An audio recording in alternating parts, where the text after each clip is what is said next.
Military power doesn't always shift with explosions. Sometimes it shifts with paperwork. A closed-door meeting, a quiet delivery schedule, a capability revealed only when it's already operational. Right now, South Asia may be on the edge of one of those shifts. Because if recent diplomatic signals and defense reporting are accurate, Pakistan could soon become the first Muslim-majority country to operate fifth-generation fighter aircraft, with China as the supplier.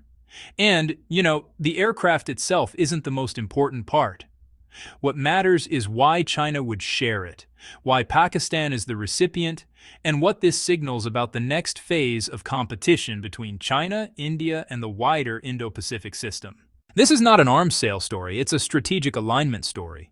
In late diplomatic engagements, Chinese and Pakistani foreign ministers publicly reaffirmed what they called a high-level strategic partnership. That language isn't new, but the context is. Behind the statements about trade, infrastructure, and regional stability sits a much harder question. How far is China willing to go to strengthen Pakistan's military position? According to multiple defense outlets, China is preparing to export its J-35 series stealth fighter, with Pakistan named as the first overseas operator, potentially beginning in the second half of this decade. The reported numbers vary. Initial batches around 40 aircraft. Longer-term figures possibly higher.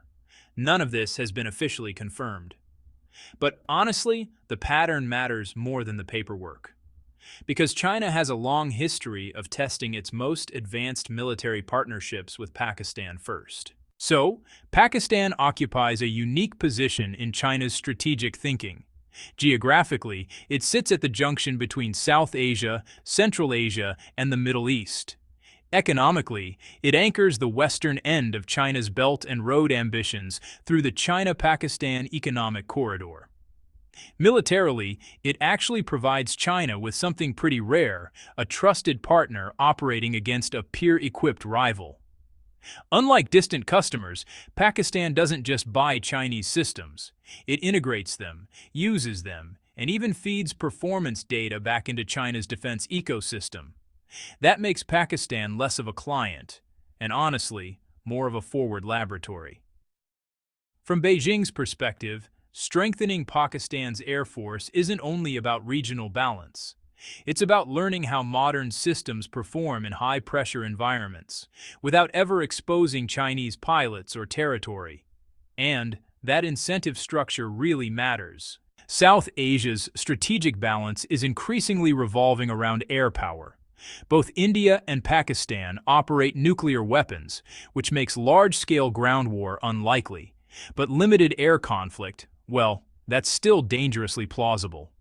In recent years, India has invested heavily in advanced aircraft, including Western platforms and long-range sensors. Pakistan, with a smaller economy, has pursued a different path, focusing on integration, networking, and asymmetric offsetting.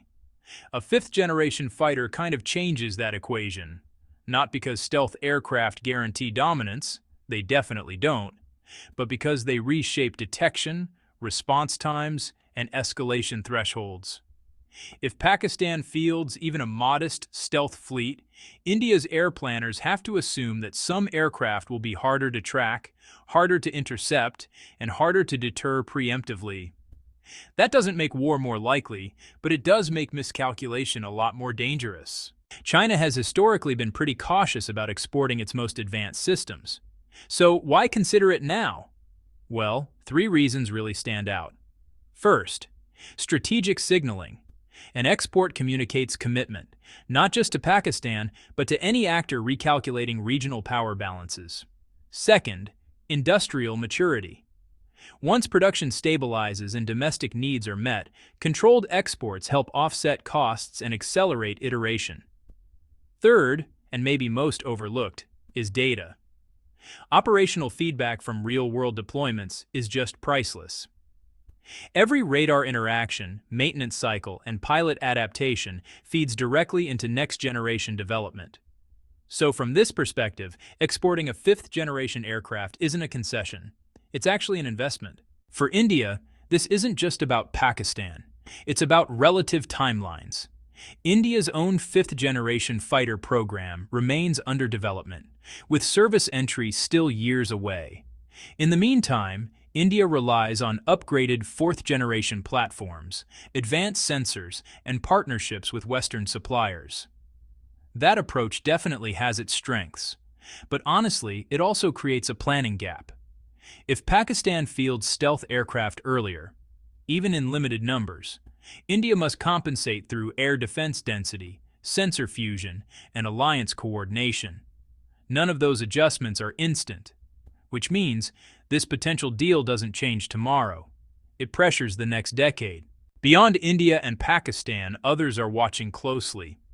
Middle Eastern states are tracking Chinese technology transfer. Southeast Asian air forces are weighing future procurement. And the United States is assessing how far China is willing to go in building parallel security architectures. This isn't about one fighter model. It's about norms. Who gets access to advanced systems, under what conditions?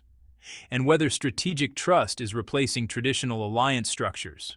If Pakistan becomes the first export operator of Chinese stealth aircraft, it sets a precedent, one that doesn't rely on Western approval or interoperability frameworks.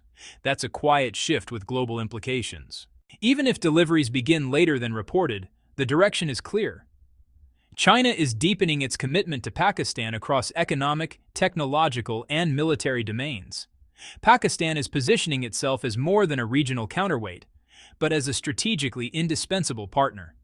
And India is being forced to plan for a future where qualitative advantages are no longer one-sided. None of this guarantees conflict. But it does compress decision-making windows and raise the cost of mistakes. So the real story here isn't about stealth coatings or engine performance, it's about alignment. When advanced technology moves, it reveals who trusts whom and why. And in South Asia, that trust is reshaping the airspace long before most people realize it. Because by the time a power shift becomes obvious, it's already too late to stop scrolling past it.